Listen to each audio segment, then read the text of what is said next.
नमस्कार दोस्तों, आप सभी का बायजूस एग्जाम प्रेप आईएएस में बहुत बहुत स्वागत है। आज है बुधवार, रात के 8 बज चुके हैं। मतलब एक बार फिर से समय हो चुका है साप्ताहिक अंतर्राष्ट्रीय संबंध को वापस लेकर के आने का। मेरा नाम है हर्षमीत सिंह। क्योंकि मैं आपसे 2023 में पहली बार मिल रहा हूं इस सीरीज में, तो मेरी तरफ से आप सभी को नववर्ष की हार्दिक शुभकामनाएं। हमारे सामने आज फिर से एक मौका है पिछले बीते हुए सप्ताह के सबसे महत्वपूर्ण खबरों को चर्चा करने का, जो कि अंतर्राष्ट्रीय संबंध से जुड़ी हुई हैं। 4 जनवरी से 10 जनवरी के बीच ऐसी कुछ खबरें जो कि दुनिया भर में महत्वपूर्ण रही, हमारे एग्जाम के लिए काफी महत्वपूर्ण है, उनकी चर्चा हम लोग आज करने वाले हैं। हम बात करने वाले हैं कि ब्राजील में इस समय क्या हो रहा है, क्यों है कि हजारों लाखों लोग इस समय सड़कों पर आकर ब्राजील में अपने ही सर्वोच्च न्यायालय, अपने ही सरकार के खिलाफ हमलावर हो रखे हैं। फिर हम बात करने वाले हैं इजराइल की। इजराइल में कुछ नया नहीं हुआ है, लेकिन हाल ही में संयुक्त राष्ट्र ने एक बार फिर से इंटरनेशनल कोर्ट ऑफ जस्टिस, अंतर्राष्ट्रीय न्यायिक अदालत को कहा है कि इजराइल जो इस समय फलस्तीन के काफी सारे इलाके पर कब्जा करा हुआ है, आप उसके बारे में अपनी टिप्पणी दें। फिर हम बात करने वाले हैं म्यांमार में। क्या म्यांमार में चुनाव होने वाले हैं? अगर हाँ, तो चुनाव से क्या उम्मीद की जा सकती है? फिर हम बात करेंगे पाकिस्तान में टीटीपी जो लगातार हमले कर रहा है और पाकिस्तान की सेना उनके खिलाफ लड़ने की कोशिश कर रही है, वो क्या है? फिर हम बात करने वाले हैं आखिर में यूरोप की। यूरोप आखिरकार रूस से अलग हट करके कोशिश कर रहा है कहीं और से ऊर्जा प्राप्त करने की, तो वो LNG, लिक्विफाइड नेचुरल गैस की तरफ बढ़ चुके हैं। तो हम चर्चा करने वाले हैं ये LNG क्या है और इससे यूरोप के पर्यावरण पर क्या असर पड़ने वाला है। ये है हमारे आज के विषय। हिंदी में ब्राजील, इजराइल, म्यांमार, पाकिस्तान और यूरोप की सैर हम लोग आज करने वाले हैं। तो चलिए बिना किसी और विलंब के शुरुआत करते हैं। पहली खबर हमारी है ब्राजील से। देखिए, ये एक बहुत अनोखी चीज हो चुकी है दुनिया भर में, केवल ब्राजील की बात नहीं है। पिछले कुछ सालों में देखा गया है कि जहां जहां पे ऐसे देश जो हमेशा से लोकतंत्र रहे हैं, ऐसे लोकतांत्रिक देश जहां पे अच्छी तरीके से चुनाव हुआ, चुनाव में जो सत्ता पक्ष में थे वो अगर हार गए और जो विपक्ष के दल था वो जीत करके सत्ता में आते हैं, तो सत्ता दल उस नतीजे को मानने से मना कर देता है। हमने अमेरिका में देखा जब डोनाल्ड ट्रंप राष्ट्रपति का चुनाव हारते हैं, हमने ब्राजील में देखा, और अगर आप खबरें पढ़ रहे हैं तो कल हमने ये पेरू में भी होते हुए देखा। तो दुनिया भर में ये बात एक समान होते जा रही है। कई सारे नेता जब उन्हें लगता है कि वो आगे आने वाला चुनाव शायद हार जाएंगे, वो चुनाव से पहले ही भूमिका बनाना शुरू कर देते हैं। जैसे ब्राजील में भी हुआ। जायर बोल्सोनारो जो यहाँ के राष्ट्रपति थे, चुनाव से पहले ही उन्होंने भूमिका बना दी। क्या? वो अपने भाषणों में कहते थे कि दोस्तों, हमें इतना ज्यादा समर्थन है कि हमें कोई चुनाव हरा ही नहीं सकता। हर सड़क पे, हर गली मोहल्ले में लोग हम ही को वोट देने के लिए तैयार हैं, क्योंकि सब लोग हमें ही वोट देने के लिए तैयार हैं।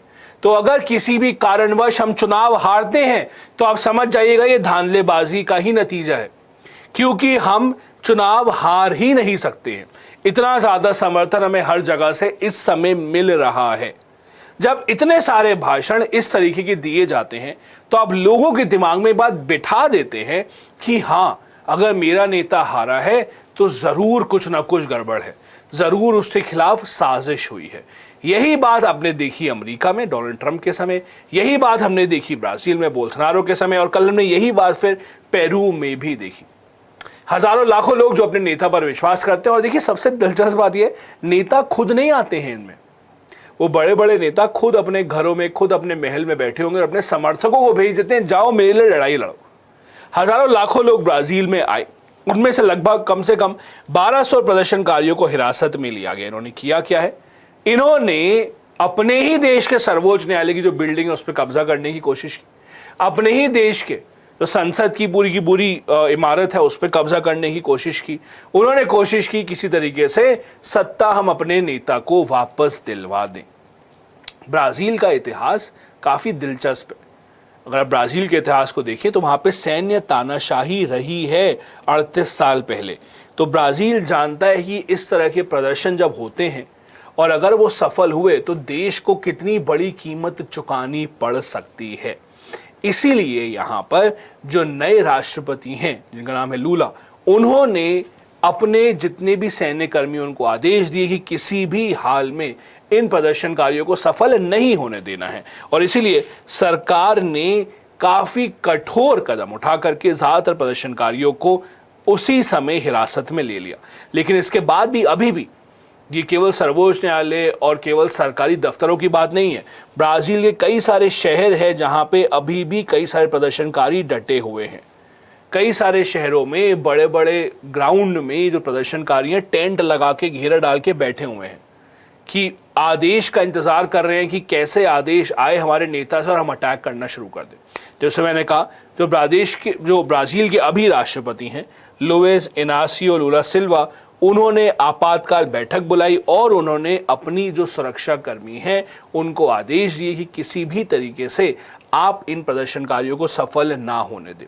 ब्राजील की जो पार्लियामेंट है उन्होंने देर रात एक सत्र भी बुलाया और वो सोमवार से शुरू होने की उम्मीद है, जहां पर वो हमलों की जो जांच है उसका फैसला दे सकते हैं।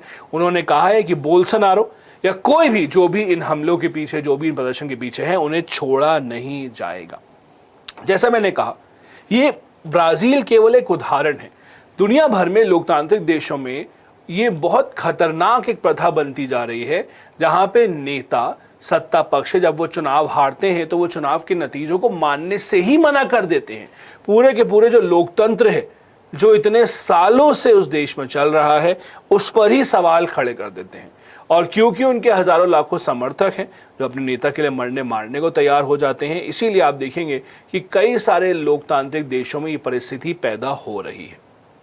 ये जो नेता हैं, ये उस तरह के नेता होते हैं जो कि अपने आप को एक बहुत सशक्त नेता की तरह हमेशा लोगों को दिखाना चाहते हैं कि मैं हूंगा तो देश महान है, मैं नहीं हूंगा तो देश में कुछ भी नहीं है, मेरे ही होने से देश अच्छा चल रहा है। यही डोनाल्ड ट्रंप के सामने हुआ था, यही बोल्सोनारो के सामने हुआ था, और यही आप देखिए दुनिया भर के कई सारे देशों में अभी भी हो रहा है। आज की दूसरी खबर के लिए मैं आपको लेके चलना चाहूंगा इजराइल और फलस्तीन का जो पुराना मुद्दा है उसमें कुछ नया अभी नहीं हुआ है। ये खबर चर्चा में इसलिए कि संयुक्त राष्ट्र ने अंतर्राष्ट्रीय न्यायिक अदालत ICJ, international court of justice को कहा है कि इजराइल ने जो फलस्तीन का जो इलाका है जिस पर कब्जा किया हुआ है काफ़ी दशकों से, हम चाहते हैं कि आप उसके बारे में अपनी राय दें कि वो जो स्थिति है उसको कैसे बेहतर किया जा सकता है, कैसे हम इजराइल को बोलें कि वो पीछे हटें और फलस्तीन को भी अपना एक जितना क्षेत्र है वो दें।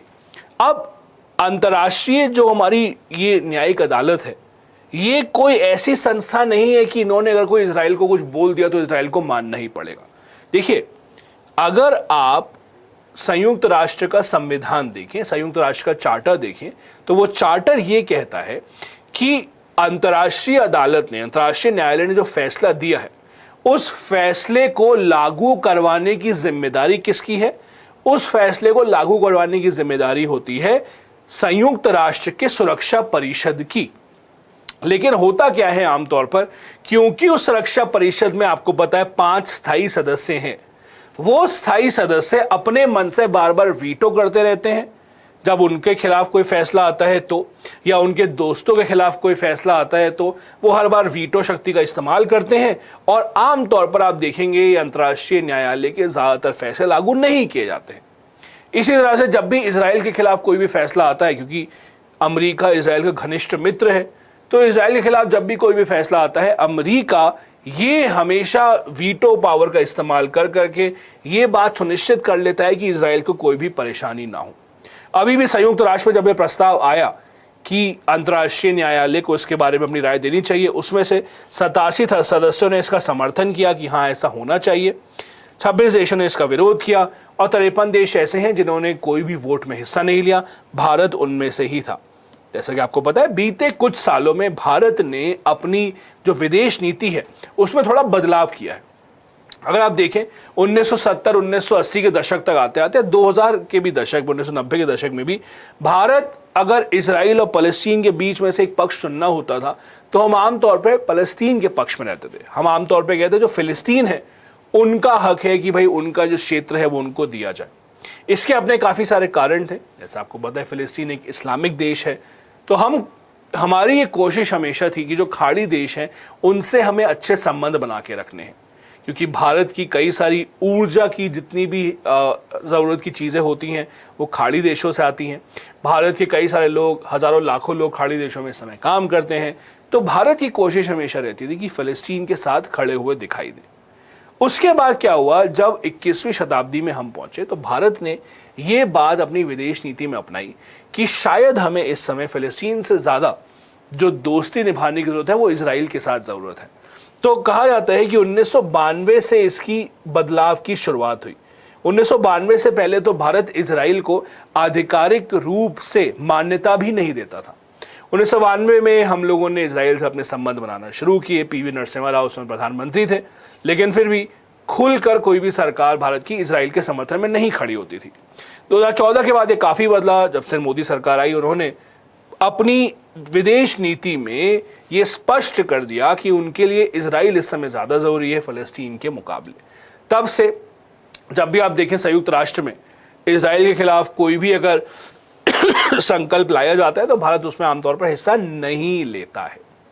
अगर आप फ़लस्तीन और इजराइल की थोड़ी बहुत इतिहास देखेंगे, आपको पता होगा द्वितीय विश्व युद्ध से पहले इजराइल नाम का कोई देश नहीं था, फ़लस्तीन नाम का देश हुआ करता था।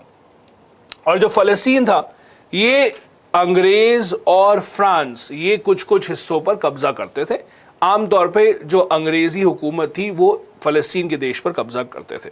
अब क्या हुआ कि यूरोप में जो यहूदी समुदाय था उन्हें पहले और दूसरे विश्व युद्ध में बहुत सारी परेशानियों का सामना करना पड़ा। हिटलर ने खास करके ये एक पूरा इतना बड़ा प्रोग्राम चलाया था कि उन्हें यहूदियों को चुन चुन के मारना था। लाखों यहूदियों की, ज्यूज़ जिन्हें आप बोलते हैं, उनकी जान गई यूरोप में 1940 के दशक में। और वहाँ पर एक नया एक तरीके की भावना आई यूरोप में कि यहूदियों ने ये मांग करना शुरू की कि हमें अपने लिए एक अलग देश चाहिए, हमें ऐसा देश चाहिए जहाँ पे हमें अपनी जान का खतरा ना हो। और ये जब मांग उठना शुरू हुई तो आखिरकार यहाँ पर अंग्रेज़ी हुकूमत ने, ब्रिटिश सरकार ने कहा ठीक है, खाड़ी देशों में जो एक समूह है वहाँ पर फ़लस्तीन नाम का देश है, उसमें से हम कुछ इलाका आपको दे देंगे। फ़लस्तीन ही क्यों चुना गया? क्योंकि यहाँ पे जेरूसलम का शहर था, तो ये यहूदियों के लिए भी ऐतिहासिक रूप से बहुत ही एक महत्वपूर्ण जगह है। तो यहूदियों को कहा गया ठीक है, हम आपको वहाँ पर सेटल कर देंगे और आपके लिए एक अलग देश बना देंगे।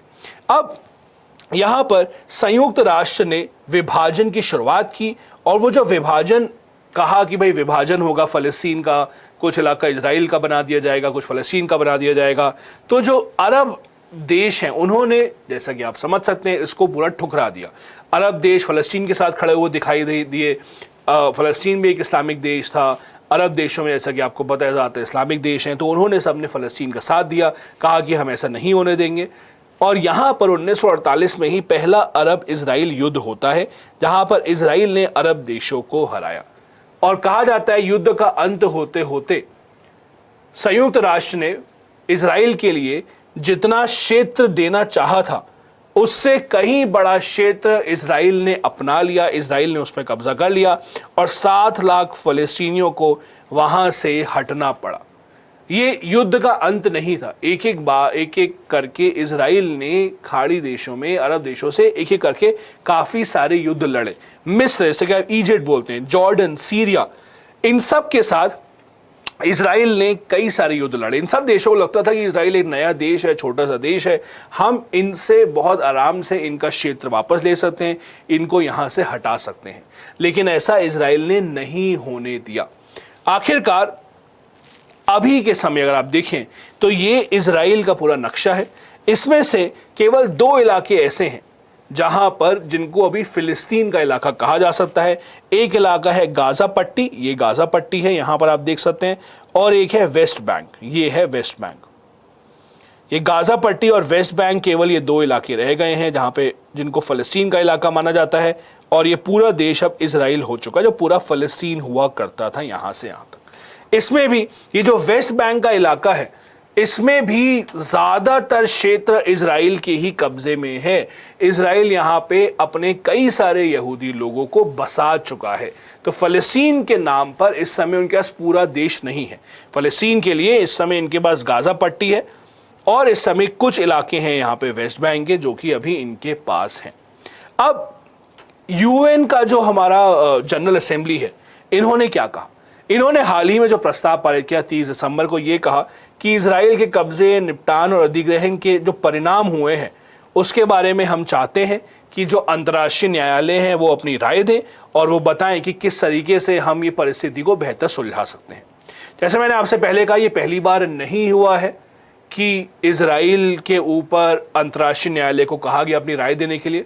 2004 में क्या हुआ था कि 2004 में एक मुद्दा आया था कि ये जो वेस्ट बैंक का इलाका है, ये जो मैं आपको दिखा रहा हूं यहाँ पे, ये जो वेस्ट बैंक का इलाका है, यहाँ पर इजराइल कई सारी दीवारें खड़ी करने लगा। देखिए क्या हुआ। अब मानिए अगर ये वेस्ट बैंक का इलाका है तो इजराइल ने क्या किया, इसके अंदर इस इलाके में सोसाइटी टाइप की बनाई, बहुत सारे घर बनाए और अपने यहूदियों को कहा आप यहां पर रहो और आपको हम सुरक्षा प्रदान करेंगे।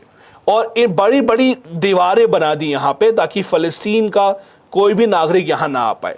इस तरह से यहां पे अलग अलग जगह, अलग अलग सोसाइटी टाइप की बनाई यहां पे रहने के लिए, यहूदियों के लिए, वेस्ट बैंक के इलाके के अंदर ही। और ये अभी भी कई सारे यहूदी यहां पे रहते हैं। कहा जाता है वेस्ट बैंक का 60% हिस्सा अभी भी इजराइल के ही कब्जे में है। तो जो बहुत बड़ी बड़ी दीवारें यहां पे बनाई गई, सुरक्षा प्रदान की गई यहां रहने वाले लोगों को, ये मामला गया अंतर्राष्ट्रीय न्यायालय में। वहां पे उन्होंने कहा कि वेस्ट बैंक में इजराइल द्वारा बनाई गई सुरक्षा दीवार अवैध है और इसे हटाया जाना चाहिए, लेकिन इसे इजराइल ने नहीं हटाया। उन्होंने कहा कि हमें हक है, हम अपने नागरिकों की सुरक्षा बनाए रखें। इसी के साथ एक और शब्द है इजराइल और फलस्तीन के बीच में जो कई बार इस्तेमाल होता है, जिसको कहा जाता है इंटिफाडा। इंटिफाडा क्या है? देखिए, फलस्तीन में काफी कोशिशें होती हैं कि वो अपना जो इलाका है उसे वापस लें जो इजराइल के कब्जे में है। फलस्तीन के पास अपनी पूरी कोई सरकार नहीं है, बहुत ज़्यादा उनके पास पैसे नहीं है, कुछ कुछ मदद उनको मिलती है, ईरान जैसे थोड़ी बहुत मदद करता है उनको, लेकिन उनके पास खुद के इतने पैसे नहीं हैं कि वो अपने हथियार खरीद के इजराइल के खिलाफ लड़ सके। तो क्या होता है कि कई बार फ़लस्तीन से जो युवा लोग हैं वो इजराइल के खिलाफ, क्योंकि उनको गुस्सा है, तो वो बड़े बड़े हथियार इस्तेमाल करने की बजाय वो एक नई तरकीब अपनाते हैं जिसको कि इंटिफाडा बोलते हैं। इसका मतलब है एकदम से आप इजराइल के कुछ इलाकों में घुसो और लोगों पे हमला शुरू कर दो, चाकुओं से, छोटे छोटे हथियारों से। जब सुरक्षा बल वहाँ के तैयार ना हो, एकदम से आप उनको अटैक करना शुरू कर दो। ये कई बार हो चुका है। अब अगर आप कभी भी इस तरीके का विद्रोह करते हैं कि किसी सेना के खिलाफ एकदम से आप हमला करेंगे चाकुओं से, तो पहले तो चलिए आप आश्चर्यचकित कर देंगे उनको, तो हो सकता है कुछ नुकसान उनको हो, लेकिन इस तरह से आप किसी सेना को, किसी सरकार को नहीं हरा सकते हैं। इसीलिए जब जब इन्होंने ये विद्रोह करने की कोशिश की है, इजराइल ने उसका बहुत ही सख्त तरीके से जवाब दिया है। कई बार आप देखते भी ऐसी फोटो जो सोशल मीडिया पर आती हैं कि गाज़ा पट्टी में, वेस्ट बैंक में देखिए क्या हाल हो रहा है, इजराइल वहाँ पे रॉकेट भेज रहा है। तो होता ये है कि फ़लस्तीन वाले कुछ जुगाड़ करके थोड़ा बहुत पैसा जमा करके एक रॉकेट बनाते हैं कि हम इजराइल में भेजेंगे। अब वो इजराइल को हमला करने के लिए रॉकेट भेजते हैं, तो इजराइल के पास तो इतने सारे हथियार हैं कि वो रॉकेट गिरने ही नहीं देते, वो गिरने से पहले उसको ख़त्म कर देते हैं।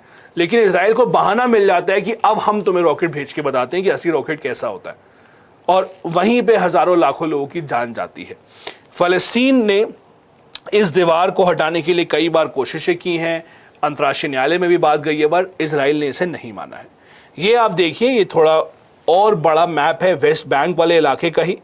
इसका जैसे मैंने कहा लगभग 60% इलाका इस समय इजराइल के ही कब्जे में है। ये जो आप देख रहे हैं ये वाला इलाका, ये सब इजराइल के ही कब्जे में है।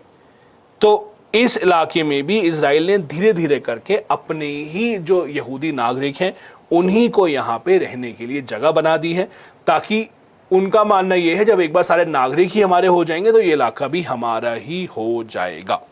अब कई सारे समझौते हुए हैं इससे पहले, ऐसा नहीं है कि अंतर्राष्ट्रीय जो संस्थाएं उन्होंने कोशिश नहीं की बीच में आने की। 1993-95 में ओस्लो समझौता हुआ था, जिसके अनुसार वेस्ट बैंक में जितने इलाके हैं उन्हें क्षेत्र ए, बी और सी में विभाजित किया गया था।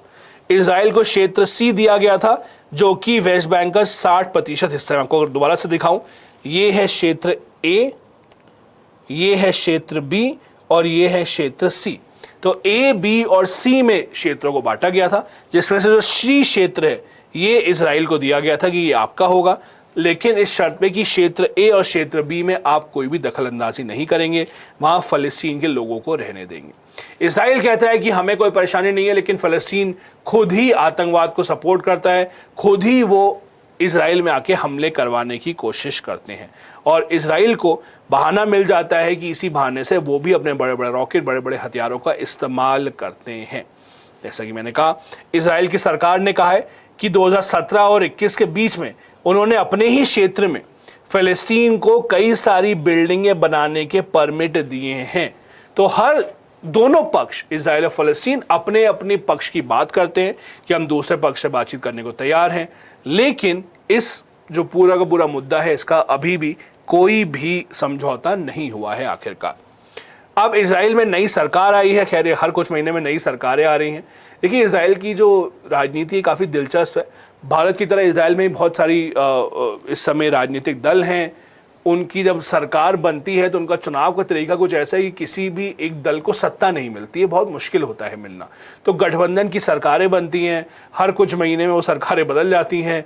एक बार फिर से बेंजामिन नेतन्याहू की वापसी हुई है इजराइल में। देखिए, इजराइल में भी ऐसा और देश होता है, अलग अलग तरीके के राजनीतिक दल हैं।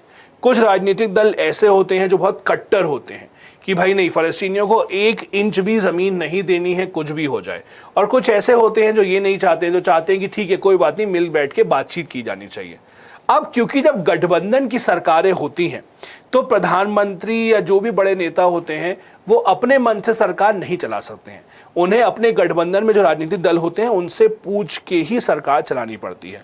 तो अभी जो इस समय सत्ता दल है, जो इस समय सत्ता में है इजराइल में, उनमें से ज़्यादातर दल ऐसे हैं जो कि इस समय काफ़ी कट्टरवादी प्रवृत्ति के हैं।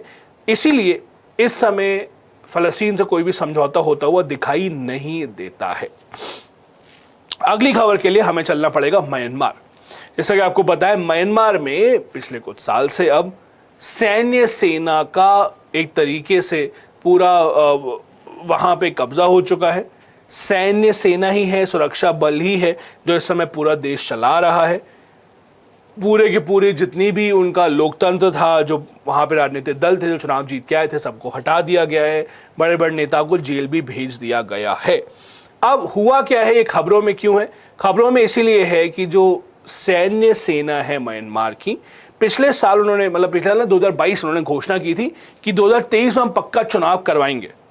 ये घोषणा कई बार कर चुके हैं। अब 2023 क्योंकि आ चुका है तो कई लोग अब देखना चाहते हैं कि जो घोषणा करने की बात, जो उन्होंने घोषणा की थी कि चुनाव होगा, वो घोषणा क्या सही में मानी जाएगी कि नहीं। अभी हाल ही में म्यांमार ने अपने आज़ादी की 75वीं वर्षगांठ मनाई और इसी के साथ साथ सैन्य तख्तापलट की दूसरी वर्षगांठ भी मनाई जानी है। अब म्यांमार में इस समय, जैसा कि आपको पता है, जैसा मैंने आपको बताया, सुरक्षा बल है जो कि पूरी म्यांमार देश को चला रहे हैं और दुनिया भर की नज़र इस समय म्यांमार पर बनी हुई है। 1 फरवरी 2021 को संसद के उद्घाटन से कुछ घंटे पहले ही सैन्य अधिग्रहण वहां पर हुआ था और जितने बड़े बड़े नेता थे, आंग सू की जो सबसे बड़ी नेता थी एनएलडी पार्टी की, उनको भी हिरासत में डाल दिया गया था और ज़्यादातर जितने बड़े बड़े नेता थे जो चुन करके आए थे लोकतांत्रिक तरीके से, उन सबको हटा दिया गया। तो लगभग पिछले 2 साल से सैन्य शासन चल रहा है इस समय म्यांमार में। अब जैसे कि सैन्य शासन में होता है हमेशा, सेना किसी न किसी बहाने से जितने भी लोकप्रिय नेता हैं सबको जेल में डाल देती है और उनकी सज़ा बस बढ़ाती चली जाती है। यहाँ पर भी आंग सू की जो सबसे बड़ी नेता है एनएलडी पार्टी की, उनको भ्रष्टाचार के 5 और आरोपों में दोषी ठहराया गया और उनकी कुल सज़ा 33 साल की कर दी गई है। वो अभी खुद 77 साल की हैं और किसी न किसी बहाने से उन्हें जेल में ही रखा जा रहा है, क्योंकि सेना को पता है अगर इनको छोड़ दिया गया, चुनाव कराए गए, तो अभी भी ये सबसे बड़ी नेता यही हैं देश की, आराम से चुनाव जीत जाएंगे। अब देखिए, म्यांमार में कुछ बहुत दिलचस्प हो रहा है। जब से सैन्य शासन म्यांमार में शुरू हुआ है तो जो राजनीतिक दल हैं उन्होंने क्या किया, छोटे राजनीतिक दलों ने अपनी लड़ाई भुला करके सोचा कि हमें पहले इकट्ठे आकर के सेना के खिलाफ लड़ना है और उन्होंने अपना एक नया संगठन बनाया जिसको NUG, राष्ट्रीय एकता सरकार बनाया गया, कहा गया national unity government. National unity government ये क्या है? एनयूजी ये है कि जितने राजनीतिक दल थे सबने अपने आपस के विवाद भुला करके कहा कि हम साथ में आकर के पहले सेना से लड़ते हैं और उसके बाद देखेंगे चुनाव कैसे कराना है।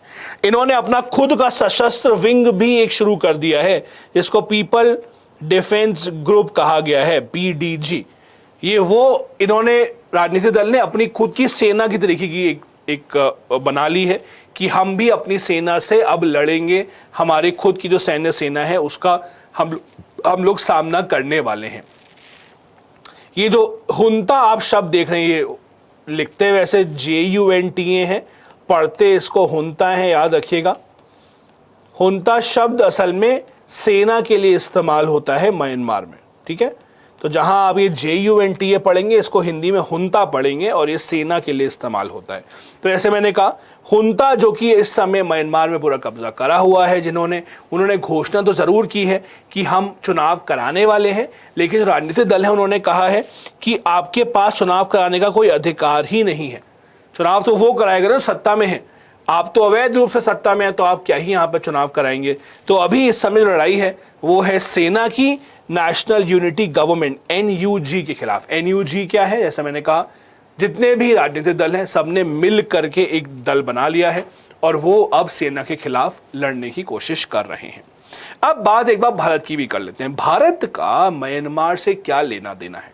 देखिए, भारत इस समय G20 की अध्यक्षता कर रहा है। भारत के आसियान देशों के साथ बहुत अच्छे संबंध है। भारत इस समय कोशिश कर रहा है कि दुनिया भर में भारत को एक ऐसे देश की तरह देखा जाए जो कि बड़े बड़े विवाद सुलझाने की क्षमता रखता है। आप बार बार देखेंगे कई सारे ऐसे कथन सामने आते हैं कि यूक्रेन रशिया युद्ध में भारत को मध्यस्थता करनी चाहिए, भारत के रूस से अच्छे संबंध हैं, भारत यूक्रेन से भी बात कर लेता है। ऐसे में उम्मीद ये की जाती है कि म्यांमार का तो पड़ोसी देश है भारत, म्यांमार के साथ तो भारत की सीमा भी मिलती है। तो जब भारत के पड़ोस में ही एक ऐसा देश है जहाँ पे सैन्य शासन लग गया है, जहाँ लोकतंत्र को मारा जा रहा है, लोगों को तड़पाया जा रहा है, भारत को म्यांमार में भी जाकर के कुछ ना कुछ हस्तक्षेप करना चाहिए। अब भारत का इसमें क्या कह रहा है? देखिए, भारत एक बहुत अलग सी स्थिति में है। म्यांमार से भारत के कई राज्यों की सीमा मिलती है। ये कुछ ऐसे राज्य हैं जहां पर भारत की सरकार को पता है कि भारत सरकार के खिलाफ कई बार आंदोलन हो चुके हैं इन राज्यों में, जहां पे कई बार मांग उठती है हमें अलग राज्य बनाना है। कई सारे अलगाववादी हैं। अब ये जो अलगाववादी हैं भारत के जो उत्तर पूर्व राज्यों में, उनसे लड़ने के लिए भारत को म्यांमार का समर्थन चाहिए।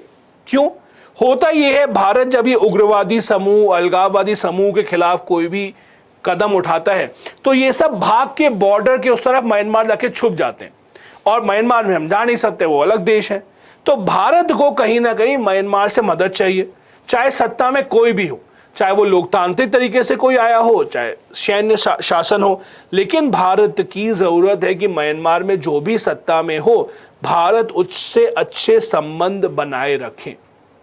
तो भारत के लिए एक बड़ी ऐसी स्थिति है कि अंतर्राष्ट्रीय स्तर पर जब भारत से कहा जाता है कि आप म्यांमार में कुछ करते क्यों नहीं है, तो हमें वहां भी जवाब देना होता है कि हाँ हम कोशिश करेंगे म्यांमार में जल्दी से जल्दी लोकतंत्र बहाल हो। लेकिन हम आमतौर पर कोशिश करते हैं कि खुले तौर पर कोई ऐसी बात ना बोलें जो म्यांमार की सेना के खिलाफ जा रहा हो, क्योंकि कोशिश हम लोग करते हैं कि म्यांमार से हमारे अच्छे संबंध बने रहें।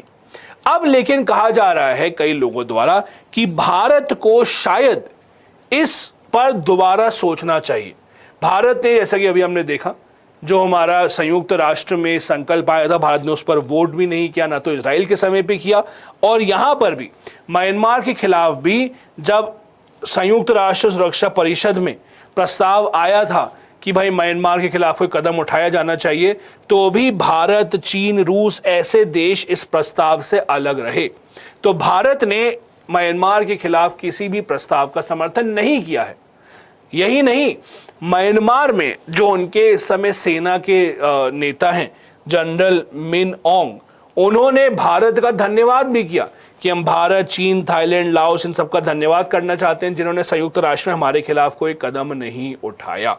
यही नहीं, भारत चीन रूस के साथ म्यांमार को हथियारों की आपूर्ति भी करता आ रहा है। तो कहीं ना कहीं भारत के साथ थोड़े बहुत सवाल उठने शुरू हो गए हैं कि क्या आप म्यांमार में सेना की तरफ हैं या लोकतांत्रिक राजनीतिक दलों की तरफ हैं। अब जैसा मैंने कहा, भारत ने जब से सेना का साथ देना शुरू किया है, कुछ खिलाफ बोला नहीं है उनके, कई लोगों ने सवाल उठाना शुरू किए कि भारत को शायद अब पुनर्विचार करना चाहिए। जैसे कि अभी हाल ही में क्या हुआ, एक मायावादी नौकरी घोटाला हुआ। मायावादी एक जगह है म्यांमार में ही, थाईलैंड में नौकरी देने का वादा किया गया बहुत सारे तमिल युवाओं को भारत से, और उन्हें धोखे से म्यांमार ले जाया गया और म्यांमार में उन लोगों को बंदी बना लिया गया। और वहाँ पे म्यांमार की जो हमने सेना से कहा कि आप इनको छुड़वाइए, तो उन्होंने भी कहा कि हम इस इलाके में कुछ नहीं कर सकते क्योंकि यहाँ पे तो ऐसे कुछ सैनिक हैं जो कि हमारी बात नहीं मानते हैं, जो कि राजनीतिक दल से जुड़े हुए हैं। तो म्यांमार की सेना से जिस मदद की हमने उम्मीद की थी वो मदद हमें नहीं मिल रही है। दूसरा, हाँ, म्यांमार से जुड़े हुए कई सारे ऐसी परियोजनाएं हैं जिनमें भारत काफ़ी सारा पैसा लगाता आ रहा है, लेकिन अभी उन परियोजनाओं में किसी भी तरीके की आगे जाकर के उन्नति नहीं हो रही है। किसी भी तरीके की वहाँ पर आप बढ़ती हुई गति नहीं देख पा रहे हैं, किसी भी तरीके का डेवलपमेंट वहाँ पर नहीं हो रहा है। तो इसीलिए कहा जा रहा है कि शायद भारत ने जो फैसला किया था कि हमें म्यांमार में सत्ता में जो भी कोई रहता है उसका साथ देना चाहिए, शायद भारत को अब उस पर पुनर्विचार एक बार दोबारा से करना पड़ेगा।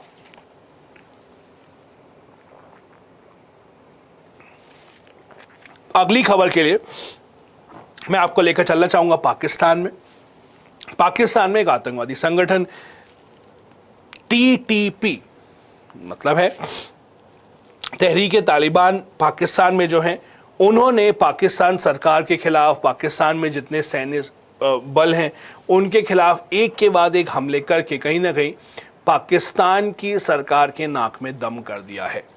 अब ये पूरा मुद्दा क्या है, देखिए, TTP एक समूह है जिसका नाम है तहरीक तालिबान पाकिस्तान में। ये पाकिस्तान के कई सारे इलाकों में कब्जा कर चुका है, इतना ज़्यादा कब्जा कर चुका है कि कई सारे इलाकों में ये लोगों से सरकार की तरह टैक्स की वसूली भी करते हैं, लोगों को बंधक बनाते हैं और पाकिस्तान की सरकार के खिलाफ, पाकिस्तान की सेना के खिलाफ जानबूझ करके कई सारी ऐसी योजनाओं को अंजाम देते हैं जिससे कि पाकिस्तान सरकार का सारा ध्यान यहाँ आ जाए। इन्हें अफगानिस्तान के तालिबान से भी समर्थन मिलता है और क्योंकि अफगानिस्तान का तालिबान इनके समर्थन में खड़ा हुआ है, इनको और ज़्यादा मजबूती मिल रही है पिछले कुछ सालों में। अब हुआ क्या है, देखिए, कहा जाता है कि ये जब तालिबान की वापसी हुई अफगानिस्तान में, आपने देखा होगा पाकिस्तान में बहुत खुशी मनाई गई। इमरान खान जो उस समय प्रधानमंत्री थे, उन्होंने तो ये तक कह दिया कि ये तालिबान की और ये अफगानिस्तान की असली आज़ादी है। आपने देखा होगा जब तालिबान की वापसी हुई तो पाकिस्तान से कई सारे नेता वहाँ गए गपशप करने के लिए, चाय पीने के लिए, फ़ोटो वोटो खिंचवाई दुनिया भर को दिखाने के लिए कि देखिए पाकिस्तान ने तालिबान का साथ देके अमेरिका को भी यहाँ से हटा दिया है। और अब वही तालिबान जो उस समय अफगानिस्तान में पाकिस्तान को बहुत अच्छा लग रहा था, वही तालिबान इस समय TTP का साथ दे करके अब पाकिस्तान की सरकार की नाक में दम किया हुआ है। पाकिस्तान सेना के पूर्व प्रमुख जनरल कमर जावेद बाजवा ने कहा था कि अफगान तालिबान और पाकिस्तान का पुराना दुश्मन TTP एक ही सिक्के के दो पहलू हैं। अब हुआ क्या है, पाकिस्तान की जो सेना है, पाकिस्तान की जो सरकार है, वो TTP के खिलाफ काफ़ी समय से लड़ने की कोशिश कर रही है। लेकिन अगर आप पाकिस्तान का इलाका देखें, ये जो बॉर्डर एरिया है जहाँ पे पाकिस्तान और अफगानिस्तान का बॉर्डर है, ये इलाका एक ऐसा इलाका है जहाँ पे पाकिस्तान की सेना का बहुत ज़्यादा वहाँ पे दबदबा नहीं है। ये एक ऐसा इलाका है, आदिवासी इलाका, जहाँ पे TTP और इस तरीके के जो अलग अलग समूह हैं उनकी बहुत ज़्यादा शक्ति है। इतनी ज़्यादा शक्ति कि वो सरकार की तरह वहाँ पे लोगों से टैक्स वसूलते हैं, वहाँ पे वो खेती बाड़ी करते हैं, वहाँ पे वो चरस इस तरह की चीज़ें भी उगाते हैं ताकि उनको वहाँ से पैसे कमाने में आसानी मिले। इस इलाके में ये इतने मजबूत हैं कि पाकिस्तान की सेना चाह कर भी वहाँ पर कोई भी किसी भी तरीके का ऑपरेशन नहीं कर पा रही है।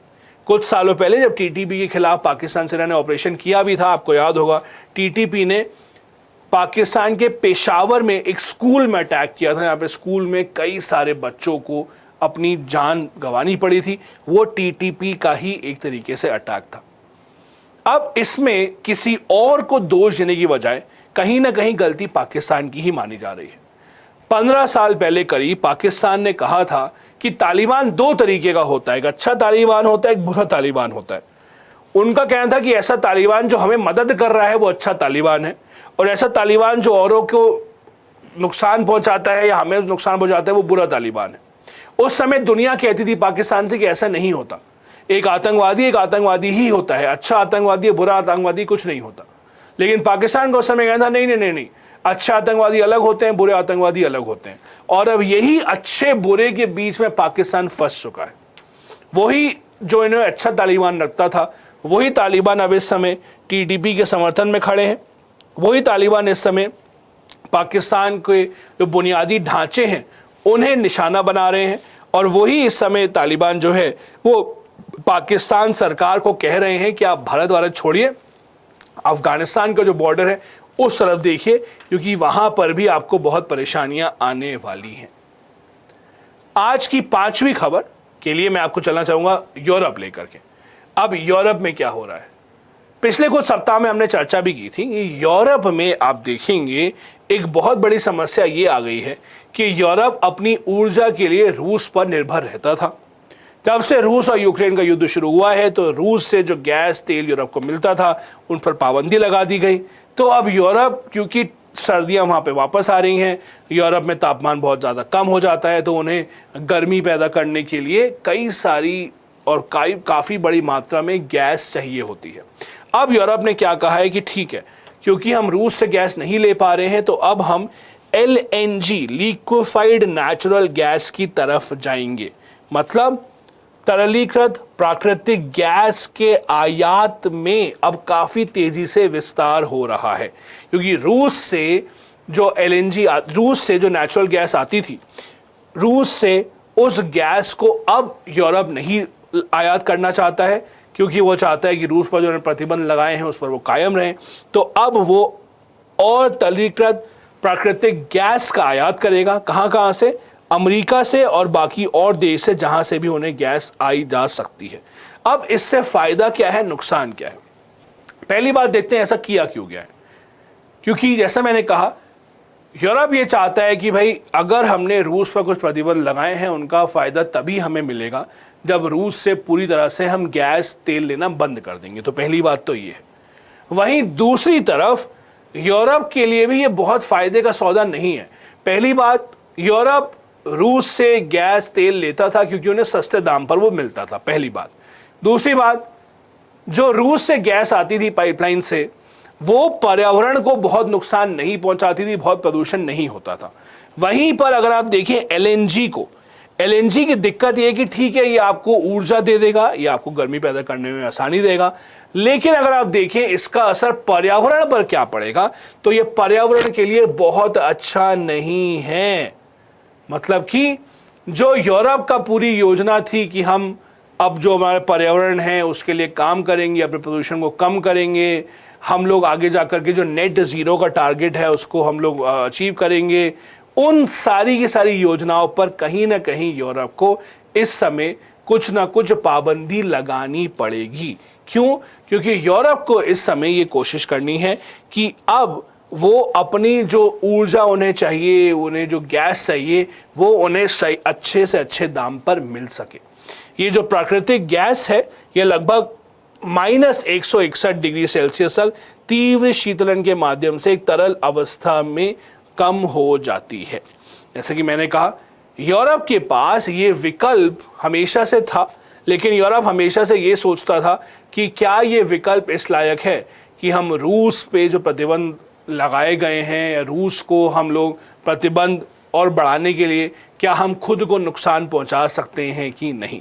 अब ये जो प्राकृतिक गैस है जो इस समय यूरोप लेने वाला है अमेरिका से, इसमें कहीं ना कहीं अमेरिका का भी थोड़ा बहुत फ़ायदा है। क्योंकि देखिए, जब अमेरिका ने यूरोप को कहा कि आप रूस से गैस मत लीजिए, आप रूस की पाइपलाइन पर प्रतिबंध लगाइए, तो अमेरिका को पता था कि अगर यूरोप रूस से गैस नहीं लेगा तो कहीं और से तो लेगा। वो कहीं और से कहाँ से ले सकता है? वो वहाँ पर अमेरिका आता है। तो क्योंकि ये जो एलएनजी गैस है अमेरिका से आएगी, तो अमेरिका का भी फायदा है, क्योंकि अमेरिका आखिर में इससे और पैसे कमा सकता है यूरोप को ये बेच करके। जैसा मैंने कहा, ये कार्बन और कई सारे ऐसे प्रदूषक हैं जो कि पर्यावरण में ज़्यादा छोड़ेगी ये वाली गैस, लेकिन आखिर में ये यूरोप को फैसला लेना ही था, क्योंकि यूरोप की जो सर्दियां हैं वो इतनी ज़्यादा कठोर होती हैं। और ज़्यादातर यूरोपीय देशों में क्या होता है कि जैसे मानिए पूरा शहर है, तो शहर के बीचों बीच जो सरकार है वो ऐसी व्यवस्था करती है कि यहाँ पर सारी गैस को इकट्ठा किया जाएगा, इस गैस से पानी उबाला जाएगा, और वो जो पानी जो भाप में एक बदलाव होगा उसका, वो भाप पाइपलाइन से लोगों के घरों में भेजी जाती है, जिससे कि लोग अपने घरों को गर्म करते हैं। इस तरह से जो ऊर्जा है उसका इस्तेमाल होता है। तो ये हर यूरोप के हर बड़े शहर में आप देखेंगे कि शहर के बीचों बीच सरकार का पूरा प्लांट लगा होता है, जहाँ पे गैस से पानी गर्म किया जाता है, उबाला जाता है, और इसीलिए उन्हें वो गैस चाहिए जिससे कि वो और घरों तक पहुँचा सकें। अब पहली बात, ये पर्यावरण को भी इतना ज़्यादा पर्यावरण के लिए अच्छी नहीं है, थोड़ा बहुत नुकसान पहुंचाएगी, और ये इतनी सस्ती भी नहीं है जितनी सस्ती गैस हमें पहले रूस से मिल रही थी। कहा जाता है दशक के अंत तक जर्मनी को गैस आयात की अतिरिक्त लागत लगभग 212 अरब डॉलर तक पहुंच सकती है। तो जो उपभोक्ता हैं उनका गैस का बिल लगभग दुगना हो सकता है। ये कीमत है जो कि जर्मनी, जो कि यूरोप के और देशों को उठानी पड़ेगी अगर वो चाहते हैं कि वो रूस के खिलाफ जो प्रतिबंध लगाए गए हैं उन पर काबू रहें। तो ये एक फैसला है जो कि यूरोपीय देशों को करना है। ये थे हमारे आज के 5 विषय। मैं उम्मीद करता हूं कि आपको कई सारी नई चीजें पता चली होंगी। जैसे कि आपको पता है, अंतर्राष्ट्रीय संबंध हमारे सामान्य अध्ययन के पेपर 2 का हिस्सा है, और इस सीरीज के माध्यम से हमारी कोशिश यही है कि सप्ताह भर में जितनी भी ऐसी महत्वपूर्ण खबरें रहती हैं उनके बारे में हम आपसे चर्चा कर सकें। कमेंट सेक्शन में जरूर बताइएगा कैसा लगा। कमेंट सेक्शन के अलावा अगर आपने सब्सक्राइब नहीं किया है अभी तक बायजूस IAS के हिंदी चैनल को, तो सब्सक्राइब बटन भी दबाइए, और जो आपके बाकी दोस्त हैं जो यूपीएससी तैयारी कर रहे हैं उनको भी यहाँ पे लेकर के आइए। मैं आपसे मिलूंगा अगले सप्ताह फिर से बुधवार रात 8 बजे अगले सप्ताह के अंतर्राष्ट्रीय संबंध से जुड़े हुए खबरों को लेकर के। तब तक के लिए बहुत बहुत धन्यवाद। जय हिंद।